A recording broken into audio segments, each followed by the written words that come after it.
Hi, Jelena Ray here, and I ordered a book recently that's been on my bucket list for a year, and I just got it. And in the last few days where I've been in isolation, I'm here in a camper outside my family's home. I'm isolating myself because I recently traveled here from out of the country. So I got this book, and it just seems super appropriate for the time that we're in right now. And I'm very nervous, so forgive me, but I want to read this book cover to cover live here on Facebook in case it helps not only me, I haven't started it yet, but maybe somebody else, maybe you. So the back, Man's Search for Meaning, I don't know if this is showing up backwards. Looks like it probably is backwards on the camera, but the cover says that Man's Search for Meaning has riveted generations of readers with its descriptions of life in the Nazi death camps and its lessons for spiritual survival. Between 1942 and 45, psychiatrist Viktor Frankl labored in 4 different camps, including Auschwitz, while his parents, brother, and his pregnant wife perished.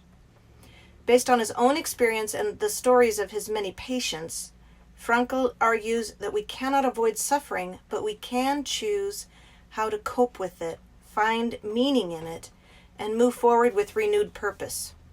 Frankl's theory, known as logotherapy from the Greek word logos, which means meaning, holds that our primary drive in life is not pleasure, as Freud maintained, but the discovery and pursuit of what we personally find meaningful. In the decades since its first publication, Man's Search for Meaning has become one of the most influential books in America. It continues to inspire us all to find significance in the very act of living. Born in Vienna in 1905, Viktor Frankl earned an MD and a PhD from the University of Vienna. He published more than 30 books on theoretical and clinical psychology and served as a visiting professor and lecturer at Harvard, Stanford, and elsewhere, and he died in 1997. I'm actually going to start today with the preface and the foreword. Let's see if we can get through that. I guess the foreword comes first. So the foreword.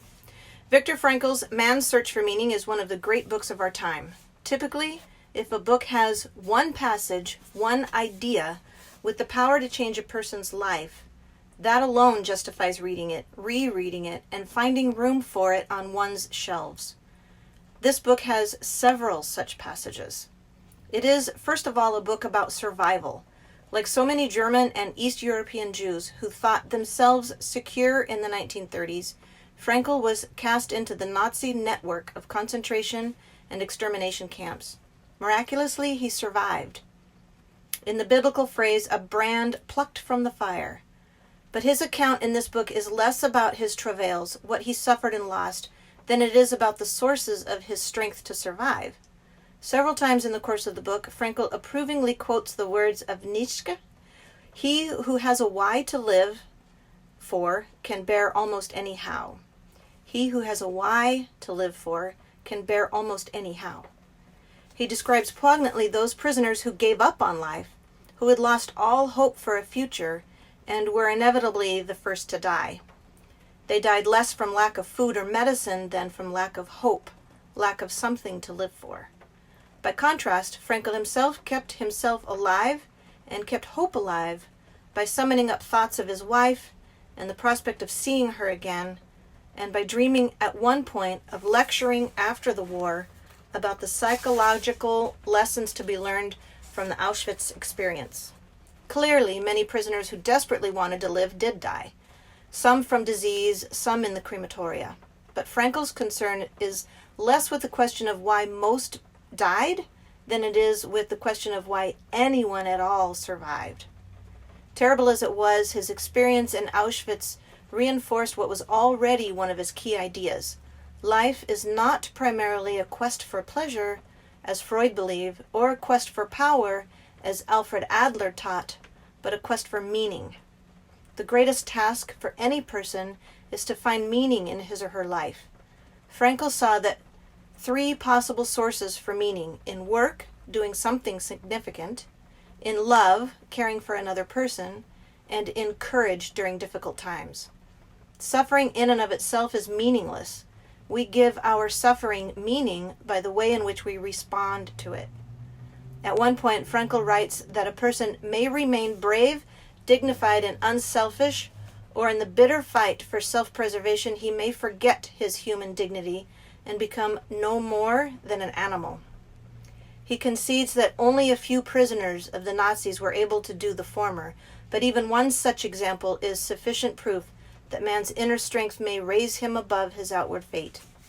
Finally, Frankl's most enduring insight, one that I've called on often in my own life and in countless counseling situations: forces beyond your own control can take away everything you possess except one thing: your freedom to choose how you will respond to the situation. You cannot control what happens to you in life, but you can always control what you will feel and do about what happens to you. There's a scene in Arthur Miller's play, Incident at Vichy, in which an upper-middle-class professional man appears before the Nazi authority that has occupied his towns and shows his credentials, his university degrees, his letters of reference from prominent citizens, and so on.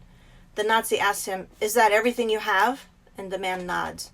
The Nazi throws it all in the wastebasket and tells him, "Good, now you have nothing." The man, whose self-esteem had always depended on the respect of others, is emotionally destroyed. Frankl would have argued that we're never left with nothing as long as we retain the freedom to choose how we will respond. My own congregational experience has shown me the truth of Frankl's insights. I have known successful businessmen who, upon retirement, lost all zest for life. Their work had given their lives meaning. Often it was the only thing that had given their lives meaning, and without it, they spent day after day sitting at home, depressed with nothing to do. I've known people who rose to the challenge of enduring the most terrible afflictions and situations as long as they believed there was a point to their suffering.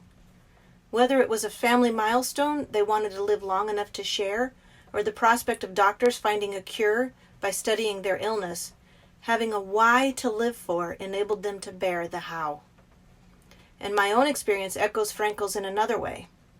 Just as the ideas in my book, When Bad Things Happen to Good People, gained power and credibility because they were offered in the context of my struggle to understand the illness and death of our son, Frankl's doctrine of logotherapy, curing the soul by leading it to find meaning in life, gains credibility against the background of his anguish in Auschwitz. The last half of the book, without the first, would be far less effective. I find it significant that the foreword to the 1962 edition, Man's Search for Meaning, was written by a prominent psychologist, Dr. Gordon Allport, and the foreword to this new edition is written by a clergyman. We've come to recognize that this is a profoundly religious book. It insists that life is meaningful and that we must learn to see life as meaningful despite our circumstances. It emphasizes that there is an ultimate purpose to life, and in its original version, before a postscript was added, it concluded with one of the most religious sentences written in the 20th century. We've come to know man as he really is. After all, man is that being who invented the gas chambers in Auschwitz. However, he is also that being who entered those gas chambers upright, with the Lord's Prayer or the Shema Yisrael on his lips. Harold Kushner. Harold Kushner is a rabbi emeritus at Temple Israel in Natick, Massachusetts, and the author of several best-selling books, including When Bad Things Happen to Good People, Living a Life That Matters, and When All You've Ever Wanted Isn't Enough. So that's the foreword. Here's the preface to the 1992 edition. This book has, and this is Viktor Frankl speaking here, this book has now lived to see nearly 100 printings in English, in addition to having been published in 21 other languages, and the English editions alone have sold more than 3 million copies.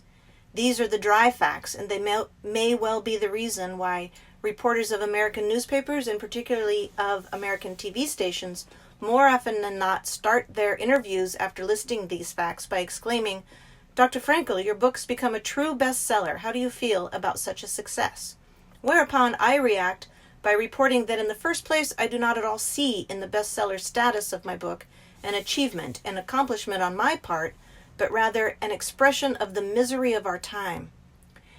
If hundreds of thousands of people reach out for a book whose very title promises to deal with the question of a meaning to life, it must be a question that burns under their fingernails. To be sure, something else may have contributed to the impact of the book. Its second theoretical part, Logotherapy in a Nutshell, boils down, as it were, to the lesson one may distill from the first part, the autobiographical account, Experiences in a Concentration Camp. Whereas part one serves as the existential validation of my theories, thus both parts mutually support their credibility. I had none of this in mind when I wrote the book in 1945, and I did so within 9 successive days and with the firm determination that the book should be published anonymously. In fact, the first printing of the original German version does not show my name on the cover, though at the last moment, just before the book's initial publication, I did finally give in to my friends who'd urged me to let it be published with my name at least on the title page. At first, however, it had been written with the absolute conviction that, as an anonymous opus, it could never earn its author literary fame. I had wanted simply to convey to the reader by way of a concrete example that life holds a potential meaning under any conditions, even the most miserable ones. And I thought that if the point were demonstrated in a situation as extreme as that in a concentration camp, my book might gain a hearing. I therefore felt responsible for writing down what I'd gone through, for I thought it might be helpful to people who are prone to despair. And so it is both strange and remarkable to me that among some dozens of books that I've authored, precisely this one, which I had intended to be published anonymously so that it could never build up any reputation on the part of the author, did become a success. Again and again, I therefore admonish my students both in Europe and in America, don't aim at success. The more you aim at it and make it a target, the more you're going to miss it. For success, like happiness, cannot be pursued. It must be ensued, and it only does so as the unintended side effect of one's dedication to a cause greater than oneself, or as the byproduct of one's surrender to a person other than oneself.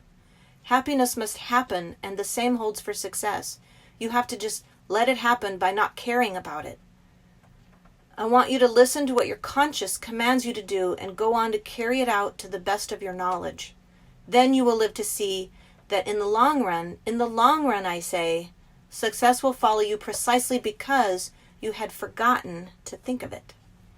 The reader may ask me why I did not try to escape what was in store for me after Hitler had occupied Austria. Let me answer by recalling the following story. Shortly before the United States entered World War II, I received an invitation to come to the American consulate in Vienna to pick up my immigration visa. My old parents were overjoyed because they expected that I would soon be allowed to leave Austria. I suddenly hesitated, however.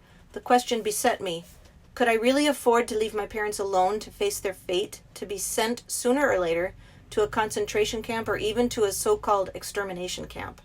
Where did my responsibility lie? Should I foster my brainchild, logotherapy, by emigrating to fertile soil where I could write my books, or should I concentrate on my duties as a real child, the child of my parents who had to do whatever he could to protect them? I pondered the problem this way and that, but could not arrive at a solution. This was the type of dilemma that made one wish for a hint from heaven, as the phrase goes. It was then that I noticed a piece of marble lying on a table at home. When I asked my father about it, he explained that he'd found it on the site where the National Socialists had burned down the largest Viennese synagogue. He had taken the piece home because it was part of the tablets on which the 10 Commandments were inscribed. One gilded Hebrew letter was engraved on the piece. My father explained that this letter stood for one of the commandments. Eagerly I asked, "Which one is it?" And he answered, Sorry, I had a call come in right there. "Honor thy father and thy mother, that thy days may be long upon the land." At that moment, I decided to stay with my father and my mother upon the land and to let the American visa lapse. and Viktor Frankl wrote that in 1992. So that's the foreword and the preface, or preface, or however you like to say it. And tomorrow I'm going to start with chapter 1, or the first part of the book, which is called Experiences in a Concentration Camp. And then the second half of the book is about the logotherapy. And it just seems so relevant to what we're all going through right now. And I hope that somebody besides myself is helped by this, and that we can all start to look at our own circumstances and our own challenges that we're all each individually going through right now, with the perspective of there's meaning in everything. So hope you enjoyed it. Thanks for watching. Bye.